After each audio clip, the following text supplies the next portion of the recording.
So hello and welcome to the video. Apologies for being horribly backlit, but I wanted to show you County Hall in London, which is just over there.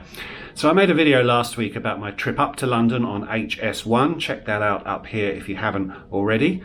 Inspired by a feature on Head for Points a few months back, I booked myself a night for £89 in the Park Plaza Hotel at County Hall. That night has now been completed quite satisfactorily, and today, instead of heading straight home, I'm going to go for a bit of a stroll through central London.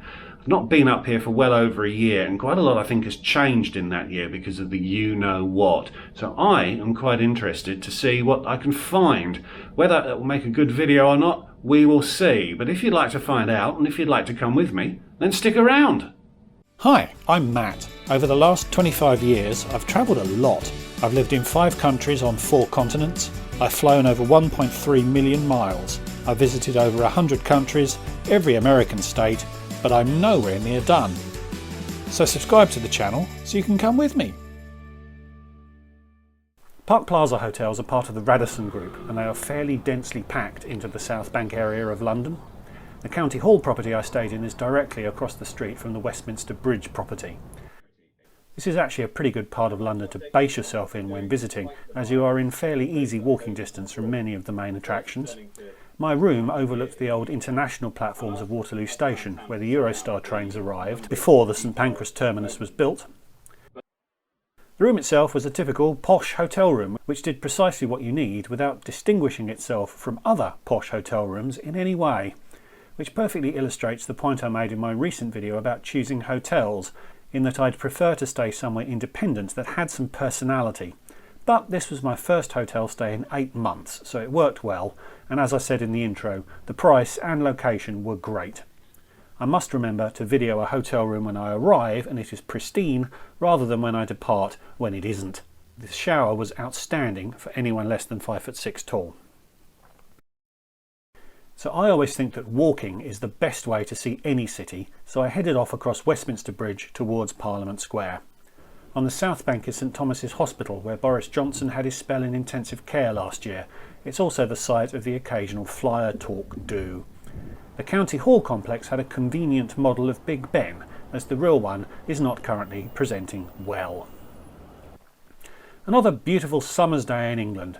This was about 11 AM on the Thursday of the week where lockdown restrictions were lifted, so indoor attractions had reopened. It's difficult to see, but the London Eye was slowly rotating.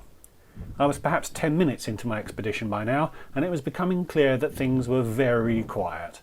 Very, very quiet, in fact. Inbound tourism to the UK was effectively zero at the time, so anyone who was out could only have been someone working locally or a domestic tourist. Up Whitehall past the Cenotaph and Downing Street.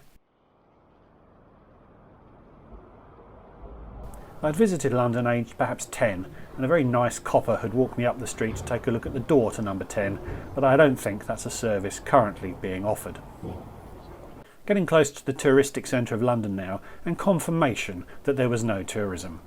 These sheds usually house mounted soldiers. They weren't ever protecting anything significant, so served no practical purpose except for inspiring tourist photos, so I shouldn't have been surprised that they were saving themselves the effort given the complete absence of tourists.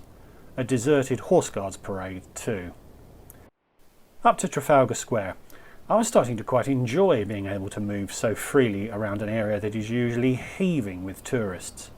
I did think about taking a spin around the National Gallery, but entry was being carefully throttled to prevent overcrowding, and without a pre-purchased ticket it would have been a very long wait to get in.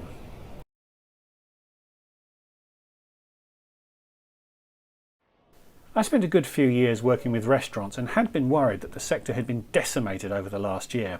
I'd passed several sites that were boarded up, and I knew that a number of familiar names in the sector hadn't made it.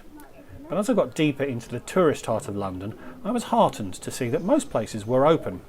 And then I found a site that was having its grand opening, which made me very, very happy.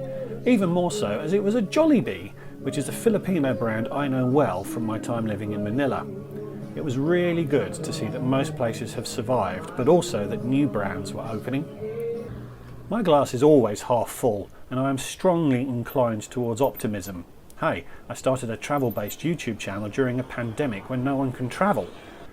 I'd read a number of professional articles that suggested that occasional catastrophes like the one we've all just experienced can be a good thing for an economy in the medium term.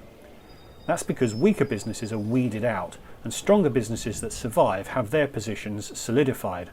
And all businesses that survive are more cautious going forward as they better understand the worst case for their businesses and plan accordingly. All of which should be good for an economy going forward. That is not at all heartening if you own or work for one of those weaker businesses. Businesses can be weak for many reasons, not just because of managerial incompetence. But overall, I saw some things on my walk that were really encouraging. Restrictions are still in place and precautions still need to be taken. But if you live in the UK and you follow the rules, this really is an excellent time to get out and see the country. It'll be quiet, but many will consider that to be a good thing.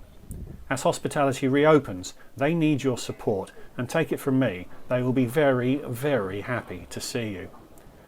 Give this video a like if you enjoyed it, subscribe if you're new, and leave a comment. I'd love to hear from you. So thanks for watching, and I'll see you all again soon. Goodbye.